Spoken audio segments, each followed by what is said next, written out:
आइए पधारिए सारे बच्चे जी, ई सरल की दीवाना बना दे सीरीज में आपका स्वागत है। This is going to be revolutionary, this is going to be so huge. भाई जो आज का लेक्चर है ना, वो दो महान हस्तियों के बारे में है और उनकी उससे भी महान डिस्कवरियों के बारे में है, दैट इज डी ब्रोगली साहब एंड हाइजेनबर्ग की अनसर्टेनिटी। इन्होंने ये बड़ी दो बातें बोली थी। जब भी मैं इसका एक्सप्लेन करने बच्चों को जाता हूं, बहुत सारे बच्चों से मैंने ये सवाल पूछा कि यार एक बार बताओ, ये हाइजेनबर्ग अनसर्टेनिटी प्रिंसिपल में ग्रेटर देन इक्वल टू का साइन क्यों आता है?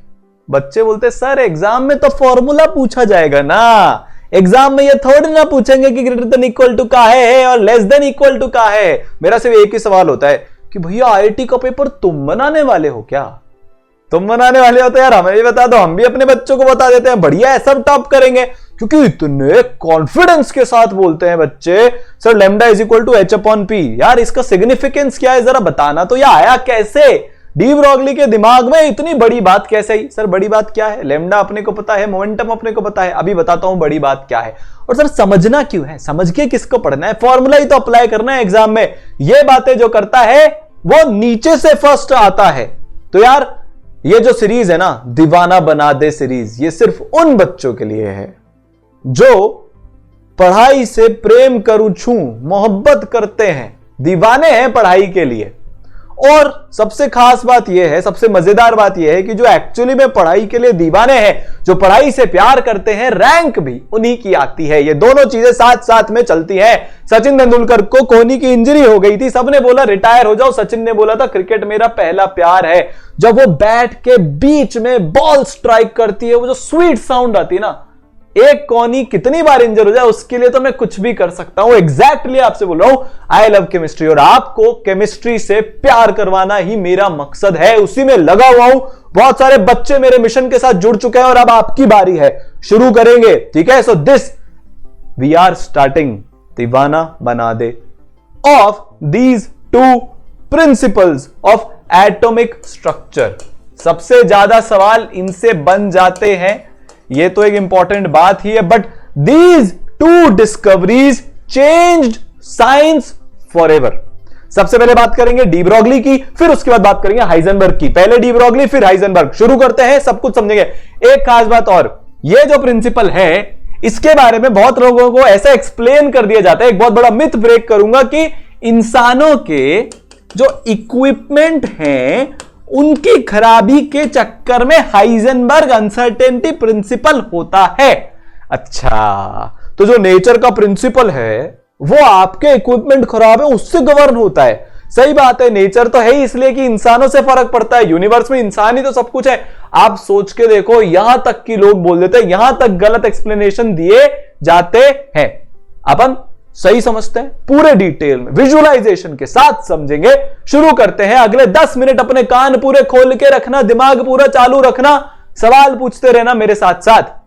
तो क्या हुआ, बहुत लड़ाई झगड़े के 200 साल के 200 इयर्स के लड़ाई झगड़े के बाद इंसानों को बड़ी धक्का पहुंचाने वाली एक चीज पता चली कि जो लाइट नाम की वस्तु होती है, सूरज से आती है, पेड़ पौधे बड़े होते हैं, जिसके बिना धरती का संचालन इम्पॉसिबल है, वो पार्टिकल भी है और वेव भी है। क्या बोला साइंटिस्ट लोगों ने, सबने मिलकर? न्यूटन ने बोला था पार्टिकल, मैक्सवेल बोले वेव, लड़ते रहे। बाद में कुछ लोग आए समझदार व्यक्ति, उन्होंने बोला देखो सिचुएशन के अकॉर्डिंग लाइट कभी पार्टिकल हो जाती है, कभी वेव हो जाती है। ठीक है साहब, बहुत बढ़िया। इसी सब में कहीं दूर एक छोटी सी लेबोरेटरी में हमारे डी ब्रोगली साहब बैठे हुए थे। क्या बैठे हुए थे? डी ब्रोगली साहब बैठे हुए थे। वो बहुत दिन से उनके दिमाग में एक खुराफात चल रही थी, उनके दिमाग में एक चीज चल रही थी कि यार ये जो इलेक्ट्रॉन है, यार ये कुछ एक्सपेरिमेंट में वेव के जैसा बिहेव करता क्यों है? उनकी हिम्मत नहीं हुई कि इलेक्ट्रॉन तो पार्टिकल है, एस्टैब्लिश था, ये सोचने की भी कि यार इलेक्ट्रॉन शायद वेव भी हो सकता है।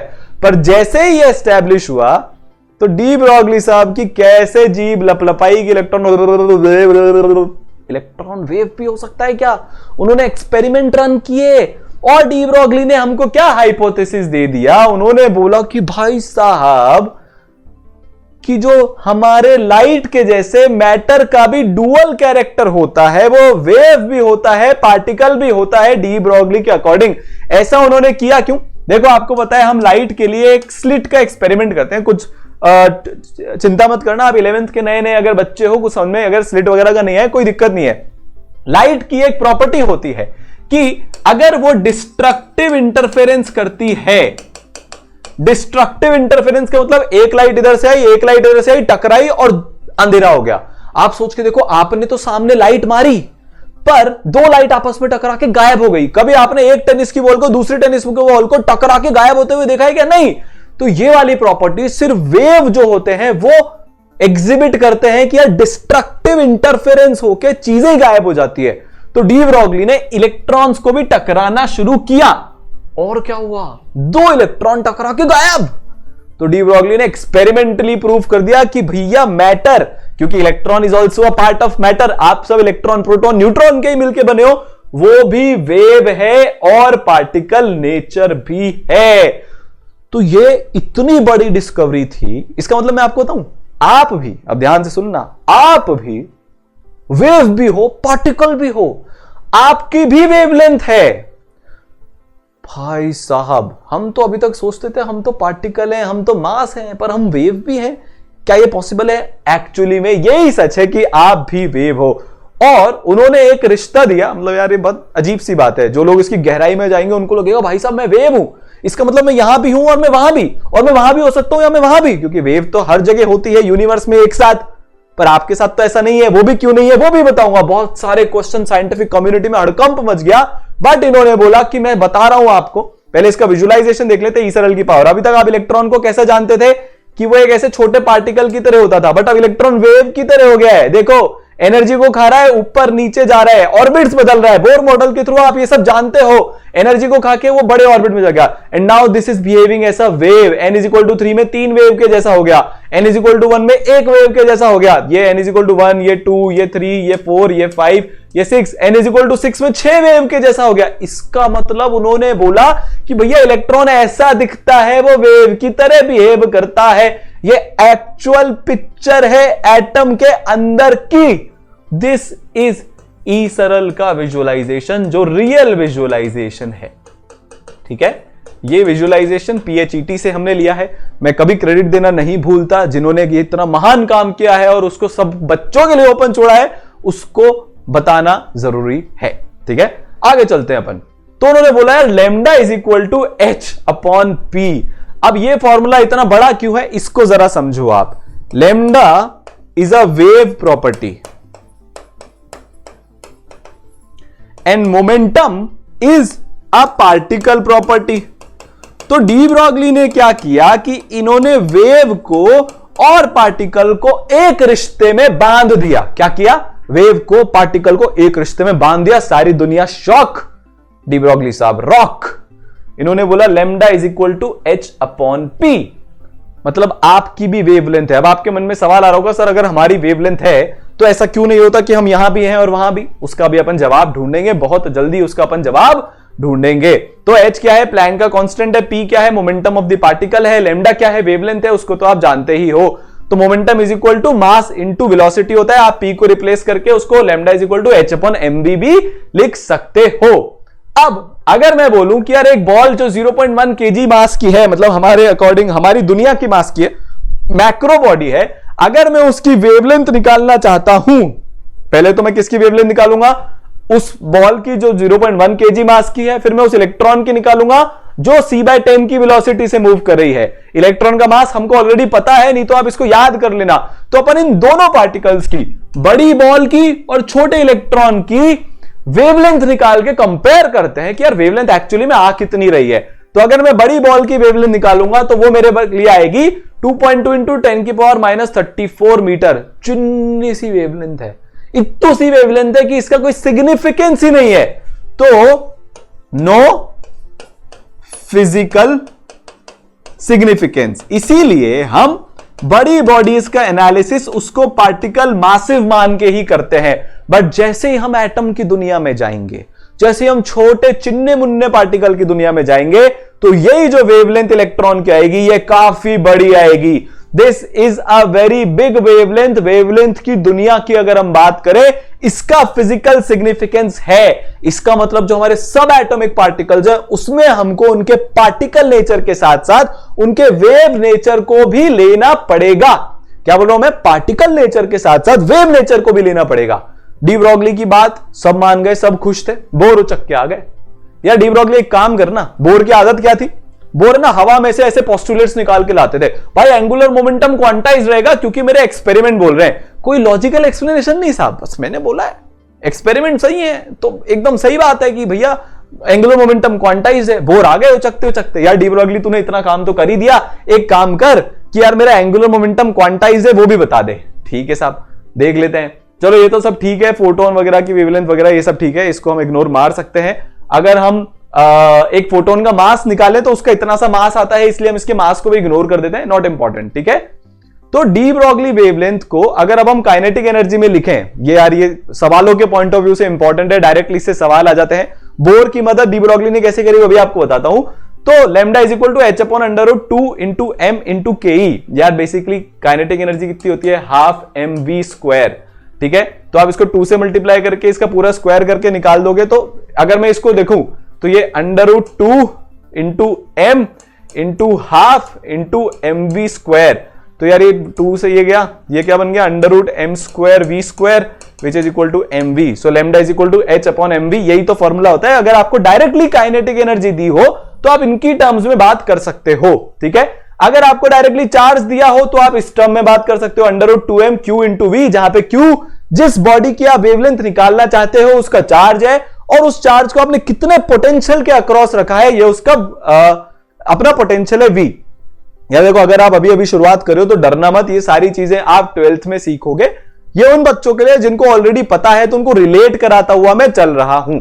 अगर यही मेरा चार्ज इलेक्ट्रॉन है तो इलेक्ट्रॉन का मेरे को मास पता होता है, इलेक्ट्रॉन का मेरे को चार्ज पता होता है, मैं वो वैल्यू यहां पे रख दूंगा, एच की वैल्यू मेरे को ऑलरेडी पता है। तो इलेक्ट्रॉन के लिए lambda is equal to under root 150 upon V. Electron के लिए क्या हुआ, lambda is equal to under root 150 upon V angstrom, इसकी वैल्यू आ गई। अब ये दोबारा आप देखना, डी ब्रॉगली ने क्या बोला, इलेक्ट्रॉन एक वेव है, तो n इज इक्वल टू जो 2 है वहां पे वो 2 वेव की तरह बिहेव कर रहा है, n इज इक्वल टू 4 में 4 की तरह बिहेव कर रहा है, n इज इक्वल टू 3 में 3 वेव की तरह बिहेव कर रहा है, n इज इक्वल टू 5 में, यार यहां देख सकते हो ना, आराम से विजुलाइज कर सकते हो ना, हो तो रहा है ना, n इज इक्वल टू 6 में 6 वेव की तरह बिहेव कर रहा है, मतलब वो हमेशा एक इंटीग्रल नंबर ऑफ वेव्स बना रहा है। सो फॉर एग्जांपल अगर हम इसको पिक्चराइज करें, पिक्टोरियली डिपेक्ट करें, तो इसमें मेरे पास कितनी वेव्स हैं, ये मेरी 1 वेव, ये मेरी 2 वेव, ये मेरी 3 वेव, सॉरी यहां पे 3 नहीं, यहां पे हाँ, तो ये मेरी तीसरी वेव, ठीक है, ये मेरी चौथी वेव और ये मेरी 5वीं वेव। ठीक है, 0 से 0 में ले रहा हूं तो 1 वेव ये काउंट होती है। ठीक है, तो ये मेरी 5 वेव इसमें है, मतलब ये n इज इक्वल टू 5 है। तो डी ब्रॉगली ने क्या बोला, जैसा आपने एक्सपेरिमेंट में देखा कि n number of waves, integral value of waves जो है एक ऑर्बिट में फिक्स होंगी। इसका मतलब क्या है कि वेव कितनी बनी, 5 यहां पे वेव बनी, तो whole number of wavelength must fit into the circumference of the circle. This is de Broglie helping Bohr. Bohr की ये हेल्प कर रहे हैं। बोर को इन्होंने बोला मैं तेरा एंगुलर मोमेंटम क्वांटाइज वाला जो लॉ था उसको सही प्रूव करके बताता हूं। चलिए बहुत बढ़िया, तो n इज इक्वल टू 4 अगर ऐसा है तो 4 वेव बनेगी, n is equal to 5 5 wave बनेगी। ऐसा कभी नहीं हो सकता कि यार आधी वेव घुस गई एक ऑर्बिटल में या फिर 1/3 वेव घुस गई, ऐसा कभी नहीं होगा। n number of, whole number of waves ही बनेगी। यार आधी वेव तो कैसे बन सकते, बड़ी अजीब सी बात है। तो उन्होंने क्या बोला, देखो भैया सुनो अब, कि अगर n number of wave lambda wavelength की प्रेजेंट है इस सर्कल में, क्योंकि ऑर्बिट को सर्कुलर मानते हैं अप्रोक्सीमेशन से, तो टोटल सर्कमफरेंस कितना हो जाएगा, n लैम्डा। देखो आपको विजुलाइजेशन के थ्रू दिखाते हैं भाई, रटना क्यों है कुछ भी। यहां पे आप देखो, यहां पे ये पूरी सर्कल को कवर कर रही है, n इज इक्वल टू 1 में, n इज इक्वल टू 2 में 2 वेव इस पूरे सर्कल को कवर कर रही है। तो कोई एक ऐसी चीज जो पूरे सर्कल को आउटर कवर कर ले उसको बोलते हैं उसका सर्कमफेरेंस। तो सर्कमफेरेंस कितने बराबर हो जाएगा भाई, कितनी नंबर ऑफ वेव्स बन रही है, नहीं तो इंटू एक वेव की वेवलेंथ। ठीक है, कितने नंबर ऑफ वेव्स इंटू एक वेव की वेवलेंथ उस सर्कल के सर्कमफेरेंस के बराबर हो जाएगी, which will be n lambda. पर यार मैंने तो बचपन में पढ़ा था सर्कल का सर्कमफेरेंस 2πr के बराबर होता है। हाँ यार, सर्कल का सर्कमफेरेंस तो 2πr के बराबर होता है, मतलब 2πr is equal to n lambda हो जाएगा। तो 2πr is equal to n lambda. यार डी ब्रॉगली ने तो बोला था कि lambda is equal to h upon mv होता है, h upon p, p is equal to mv। तो क्या मैं यहां पे लेमडा को h/mv लिख सकता हूं क्या? लिख सकता हूं, ठीक है। तो मैंने यहां पे लिख दिया 2πr = nh/mv। इसको थोड़ा अरेंज किया तो क्या ये बोर के लॉ जैसा दिख रहा है क्या? हां, ये बोर का पोस्टुलेट है। सो दिस इज बोर का पोस्टुलेट की angular momentum is quantized. Angular momentum quantize होता है भैया।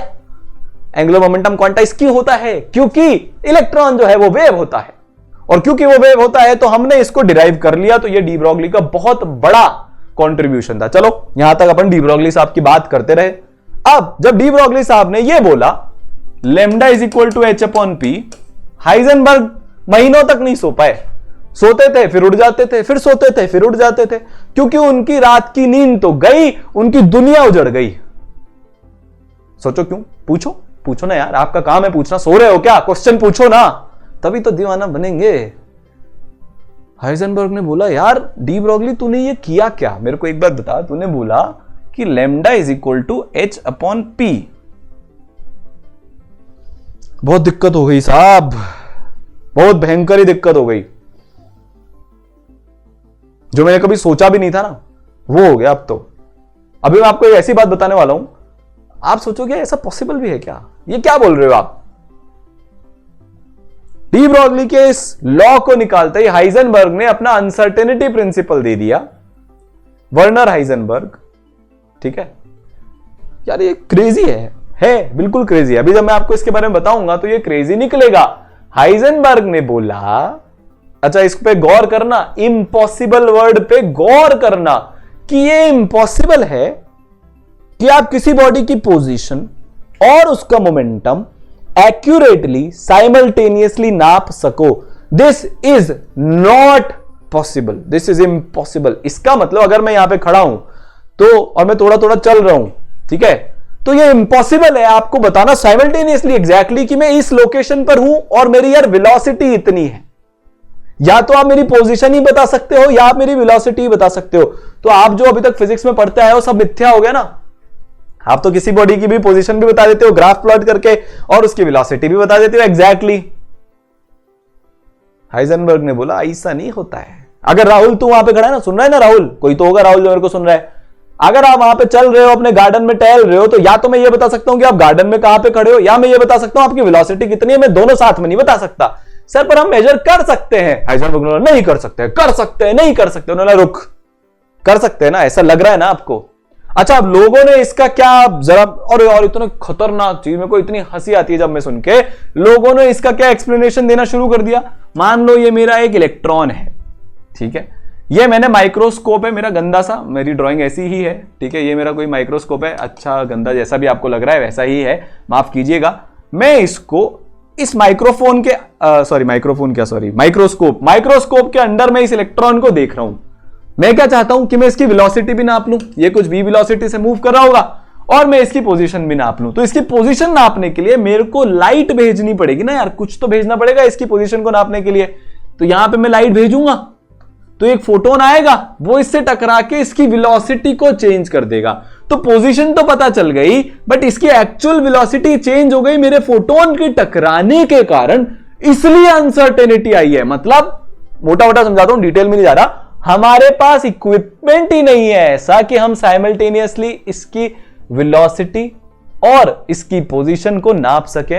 हाइजेनबर्ग ने सर पीट लिया अपना कि भैया ये दुनिया का सबसे फंडामेंटल लॉ है, ये तुम्हारे इक्विपमेंट की घटियापन से चलेगा क्या? इसका मतलब तो ये हो गया कि यार कभी अगर हम ऐसा इक्विपमेंट को इन्वेंट कर पाए जो साइमल्टेनियसली मेजर कर ले पोजीशन को भी और वेलोसिटी को भी, तो हाइजेनबर्ग का लॉ तो गया तेल लेने। हाइजेनबर्ग ने ऐसा कुछ नहीं है।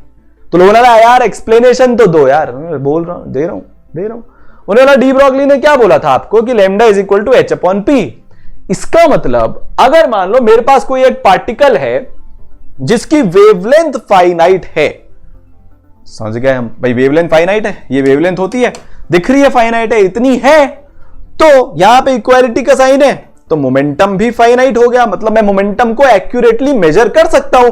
मैं h की वैल्यू डालूंगा, लैम्डा की वैल्यू डालूंगा, p = h/λ हो गया। तो मैंने एग्जैक्टली मोमेंटम को मेजर कर लिया। लोगों ने फिर बोला, आपने ही तो बोला था मेजर नहीं कर सकते। उन्होंने बोला रुको तो सही, इतनी क्या जल्दी है, समझो तो सही, धीरे धीरे समझाऊंगा ना। उन्होंने बोला चलो बताओ ये पार्टिकल कहां पे है। स्वैग में बोल दिया, बताओ ना आप लोग, बताओ, सोचो ना, पार्टिकल कहां है, कहां है, आपको कहां दिख रहा है? मैं बोलूं आपका पार्टिकल कहां है, बताओ कहां पे है? यहां पे है क्या सर? हो सकता है। यहां पे है क्या? हो सकता है। यहां पे हो सकता है। यहां पे हो सकता है। तो भैया ये तो आपकी रैंक की तरह हो गया ना, कहीं भी जा सकता है, कहीं पे भी हो सकता है। तो मतलब अगर मैंने मोमेंटम को फाइनाइट कर दिया तो मैं पार्टिकल कहां पे है ये बता ही नहीं सकता। लोगों ने बोला मेरे को कुछ नहीं पता यार, मेरे को प्लीज ही बता दो पार्टिकल का है। हाइजेनबर्ग मजे लेने के मोड में आ गए। उन्होंने बोला चलो एक काम करते हैं, आपको देखना है ना पार्टिकल का है, एक काम करते हैं अगली पिक्चर दिखाता हूं आपको मैं, हम इसकी वेवलेंथ को छोटा कर देते हैं। तो पहले तो पार्टिकल इस डिस्टेंस में यहां से लेकर यहां तक में कहीं भी हो सकता था। अब उन्होंने क्या किया, उन्होंने बोला यार पार्टिकल जो है ना यहां से यहां में कहीं भी हो सकता है। लोगों ने यार क्यों सता रहे हो यार, ये बताओ ना एग्जैक्टली पार्टिकल कहां मिलेगा। उन्होंने कहा रुको रुको रुको रुको, एक काम करते हैं इसको और छोटा कर देते हैं। अब पार्टिकल यहां से यहां भी हो सकता है। अब लोग पत्थर लेके खड़े हो गए कि अगर अब नहीं बताया ना तो बहुत मारेंगे इसी पत्थर से। सॉरी सॉरी सॉरी, उन्होंने बोला एक काम करते हैं ये कर देते हैं अपन। अब मैं बोल सकता हूं कि पार्टिकल एग्जैक्टली ये रहा पार्टिकल एग्जैक्टली ये रहा। लोग ना ले लू हो गया ना अब तुम्हारा, तुमने तो बोला था कि पोजीशन एक्यूरेटली नहीं नाप सकते। फिर हाइजेनबर्ग बोले चलो बताओ इसकी लैम्डा कितनी है। अरे इसकी लैम्डा कितनी है यार, अरे बताओ ना लैम्डा कितनी है। लोगों से उन्होंने ऐसे ही पूछा था यार, मैं आपसे इतना चिल्ला के डांट के नहीं पूछ रहा हूं। वो इरिटेट हो गए थे ना, लोग समझने के लिए रेडी नहीं है। कितनी है लैम्डा बताओ। लोगों ने बोला sir lambda is equal to 0। उन्होंने बोला अबे ये इज इक्वल टू क्या होता है, थोड़ा सा तो दिख रहा है ना, मैथमेटिकली तो सही बोलो। साइंटिस्ट थे वो, उनको गुस्सा आ जाता था। लैम्डा टेंडिंग टू 0 बोलो, भाषा सही होनी चाहिए, साइंस सही होना चाहिए। लोगों ने बोला अच्छा ठीक है, लैम्डा टेंडिंग टू 0 हो गया, ठीक है साहब, लैम्डा इज टेंडिंग टू 0। अच्छा लैम्डा इज टेंडिंग टू 0, तो ये क्वांटिटी अगर टेंडिंग टू 0 है तो ये क्वांटिटी क्या होगी, टेंडिंग टू इंफिनिटी। ओहो हो, अब आप में से कोई अगर इंफिनिटी को नाप सकता हो तो प्लीज मेरे को मेल ड्रॉप कर दे contact@esaral.com पे, मैं आपसे मिलना चाहूंगा। कोई भी इंफिनिटी को मेजर नहीं कर सकता। तो अगर हम पोजीशन को पकड़ने गए तो मोमेंटम अनसर्टेन हो गया। इसका मतलब मैं एक बार में एक ही चीज नाप सकता हूं। तो हाइजेनबर्ग ने बोला अगर आप दोनों को नापने जाएंगे तो जो दोनों के अनसर्टेनिटी का एक प्रोडक्ट आएगा वो एक मिनिमम वैल्यू होगी या उससे बड़ी वैल्यू होगी। तो उन्होंने अपना फॉर्मूला दिया, जग जाहिर और महान formula, delta X into delta P greater than equal to H upon 4 greater than equal to क्यों आया, क्योंकि अनसर्टेनिटी एक वैल्यू से बड़ी आ रही है। या तो इतनी मिनिमम अनसर्टेनिटी है या इससे बड़ी अनसर्टेनिटी है, इसीलिए ग्रेटर देन इक्वल टू पे मिनिमम पॉसिबल अनसर्टेनिटी आ गई और ग्रेटर देन पे मतलब आ ही रही है। अच्छा यहां पे हमने एक्स इंटू पी क्यों नहीं लिखा, क्योंकि भैया प्रोडक्ट इनकी अनसर्टेनिटीज का है। डेल्टा एक्स मतलब जितना एरर पोजीशन नापने में आ रहा है इनटू जितना एरर मोमेंटम नापने में आ रहा है, उसका जब आप मल्टीप्लीकेशन करोगे तो वो greater than equal to H upon 4 आएगा, जहां पे एच प्लैंक का कांस्टेंट है, पाए है, पी मोमेंटम है, एक्स जो है वो पोजीशन है। तो आप अगर एम को उठा के इधर ले आओगे, क्योंकि पी भाई वेलोसिटी में आपको वेरिएशन दिख रहा है, मास तो कांस्टेंट है मोस्टली सारी बॉडीज के लिए, जब तक आप स्पीड ऑफ लाइट को अप्रोच ही नहीं कर रहे हो तो मास तो आपका कांस्टेंट है। तो मास को हमने बाहर निकाल लिया, मास को हम नीचे लेके आ जाएंगे तो कई जगह पर आपको ये law delta X into delta P greater than equal to H upon 4 pi M के जितना दिखेगा। अब हम हाइजेनबर्ग अनसर्टेनिटी प्रिंसिपल लगाते हैं 1 मिलीग्राम, मतलब एक्चुअली हमारे साइज की बॉडी के लिए, वैसे हमारा साइज काफी बड़ा होता है बट हाँ फिर भी हम इस बॉडी को देख सकते हैं, इसको हम फील कर सकते हैं। तो इसके लिए हम लगाते हैं जरा डेल्टा एक्स और डेल्टा बी की मिनिमम प्रोडक्ट निकालने के लिए, ठीक है। तो यार हमको एच पता है, 4 पाई पता है, एम पता है, तो ये मिनिमम प्रोडक्ट कितना आएगा अनसर्टेनिटी का, वो आएगा 10⁻⁻28 मीटर स्क्वायर पर सेकंड। तो ये इतना छोटा सा है कि मैसिव बॉडीज के लिए अनसर्टेनिटी अगर है भी सही तो वो हमारी आंखों को नहीं दिख सकती। इसीलिए मैं 99.99% श्योरिटी के साथ बोल सकता हूं कि यार जया तुम्हारी वेलोसिटी है ना इतनी है और तुम एग्जैक्टली इस पोजीशन पे खड़े हो। बबीता जी आपकी वेलोसिटी इतनी है और आप इस पोजीशन पे एग्जैक्टली खड़े हो। ओ भैया, अरे रामू काका आपका जो पोजीशन है वो ये इतना है, आप यहां पे खड़े हो x = 2 y = 3 पर, और आपकी जो वेलोसिटी है वो 10 मीटर पर सेकंड की है विद एन अनसर्टेनिटी ऑफ 10 की पावर माइनस कितना -28 की अनसर्टेनिटी के साथ। तो यार ये तो मीनिंगलेस अनसर्टेनिटी है, हमारी आंखें इतना तो नहीं देख सकती। पर अगर मैं यही काम इलेक्ट्रॉन के लिए करूंगा तो उसकी वैल्यू बहुत बड़ी आ जाएगी, उसकी अनसर्टेनिटी सिग्निफिकेंट होती है। आईआईटी में हमने एक एक्सपेरिमेंट किया था जहां पे एक लेजर लाइट को हमको इत्तू से छेद में, मतलब इससे भी कम छेद के थ्रू करना था। पहले छेद बहुत बड़ा था तो लेजर यहां से निकल रही थी, सामने दीवार पे उसका रिफ्लेक्शन आ रहा था। छेद छोटा हुआ, लेजर अभी भी निकल रही थी, सामने रिफ्लेक्शन आ रहा था। छेद और छोटा हुआ, लेजर निकल रही थी, रिफ्लेक्शन आ रहा था। सामने मतलब सामने जा रही थी, रिफ्लेक्शन तो गया था, पर जैसे ही लेजर ये निकलने वाले की साइज बहुत कम हो गई, क्या हो गई, बहुत बहुत बहुत कम हो गई, तो फिर लेजर यहां नहीं थी, वहां थी। हमने लेजर बंद करके दोबारा एक्सपेरिमेंट किया, यार कुछ गड़बड़ हुई है। अगली बार सेम डिस्टेंस पर लेजर हमको वहां मिली, फिर कभी यहां मिली, कभी हम यहां गए, कभी हम वहां गए। वो एक पान बनारस वाला गाना है, उसकी जो शुरुआत है, लेजर एग्जैक्टली वैसे बिहेव करी थी। तो जनाबे आली, जनता जनार्दन, ये आपके लिए दीवाना बना दे एक्सप्लेनेशन था डी ब्रॉगली हाइपोथेसिस का और हाइजेनबर्ग अनसर्टेनिटी प्रिंसिपल का। अगर आपको ये लेक्चर पसंद आया, जो आई एम श्योर कि आपको बहुत आया है, तो चैनल को सब्सक्राइब करना मत भूलिएगा, ठीक है। बहुत मेहनत लग रही है यार इस सब में, बहुत हमारा टाइम भी जा रहा है। और अगर आपको अगला वीडियो जल्दी चाहिए तो मुझे कमेंट सेक्शन में बताना पड़ेगा। कमेंट सेक्शन में अगर आप लोग बताओगे तो वीडियो जल्दी आएगा, वरना वो अपने टाइम से आएगा। जल्दी वीडियो चाहिए, कल ही चाहिए, परसों ही चाहिए, तो कमेंट सेक्शन में बताना पड़ेगा अगर आपको अगला वाला वीडियो जल्दी देखना है तो। और हाँ, इस वीडियो से आपने क्या सीखा या आपको इस वीडियो में क्या पसंद आया, इस लेक्चर में आपको क्या आपके ज्ञान चक्षु खुले, ये मेरे को कमेंट सेक्शन में बता देना। और सिर्फ एक बात बोलना चाहूंगा, अब सीरियस हो गया हूं मैं एकदम सीरियसली, आप भी ये मेरी बात सुनो कि अपने पथ पर चलता जाऊंगा, चलने में माहिर बन जाऊंगा, या तो मंजिल मिल जाएगी या एक अच्छा मुसाफिर बन जाऊंगा, ठीक है। और हां, प्लीज मास्क पहने, हाथ धोते रहें, 2 गज की दूरी, ठीक है। अपना ध्यान रखें, अपने सब घर वालों का ध्यान रखें, हेल्दी रहें और खुश रहें with a smile on your face. ई सरल में हम आपको बहुत बहुत बहुत प्यार करते हैं और ये प्यार बढ़ता जा रहा है, हमारी कम्युनिटी बढ़ती जा रही है, and we are really really grateful for that. मचाते रहो, फोड़ते रहो।